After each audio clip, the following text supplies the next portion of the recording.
Drahí bratia a sestry, priatelia, vitajte pri krátkom zamyslení. Prvý deň liturgického obdobia cez rok, po tom, čo sme prežili pôstne obdobie a veľkonočné, je zasvetený Panne Márii a je to veľmi pekné, pretože takto pod jej ochranou chceme vykročiť do tohto času. Ale rovnako pekné sú i čítania, ktoré nám liturgia ponúka. Prvé čítanie z knihy Genesis. A v ňom sa nachádza okrem iného veľmi známe čítanie, kedy Boh príde k Adamovi a Eve po tom, čo jedli zo stromu poznania dobrá a zlá, aby im oznámil následky, ktoré ich za to čakajú. A okrem iného tam povie jednu dôležitú vec, ktorú je podľa mňa užitočné si takto na úvod tohto liturgického obdobia a možno celého toho leta, ktoré je pred nami jesene, pripomenúť. A síce, Boh povie: nepriateľstvo ustanovuje medzi tebou a ženou, medzi tvojim potomstvom a jej potomstvom. Boh ustanoví nepriateľstvo medzi potomstvom Evy, čiže nami, a hadom, alebo potomstvom hada, čiže hriechom. Lebo had, diabol plodí hriech. A my niekedy zabúdame na toto nepriateľstvo. Prečo to hovorím? Či chceme alebo nie, obávam sa, že sú mnohé hriechy, ktoré tak trošku máme radi. Ja si spomínam na nášho špirituála v seminári, nebudem ho menovať, mali sme našťastie viacerých, ktorý raz nám tak provokačne s úsmevom povedal, že niekedy, keď ľudia na úvod svätej omše sa majú byť do prsta, moja vina, tak niektorí sa tak hladkajú po tým, že moja vina, môj hriešik, ten môj obľúbený. A toto je problém. Je problém, ak zabudneme na to, že medzi nami a hriechom má byť nepriateľstvo.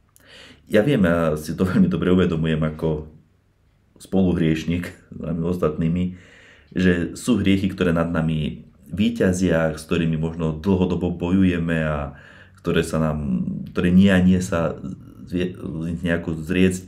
Svätý Filip Neri sa raz tak spovedal z toho, on to opisuje, z toho, že už sa hnevu a že už sa nebude hnevať, tak s takým pevným rozhodnutím vyjde z tej spovede pred kostol, tam stretne jedného zo svojich tých žobrákov, ktorí tam boli, ktorí ho na niečo naštve, nakričí na neho a vraví, a môžeme sa aj zvrátiť na spoveď, že nevydržal v tom rozhodnutí. Ale to neznamená, že mám hriech hnevu rád, že rád v hneve zotrvávam a podobne.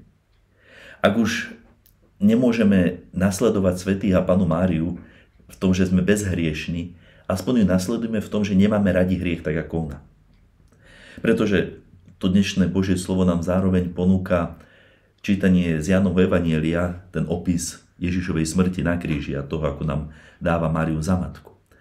A tak pamätajme na to, že môžeme my mať radi hriech, čiže to, čo spôsobilo takúto ukrutnú smrť nášho Pána Ježiša Krista.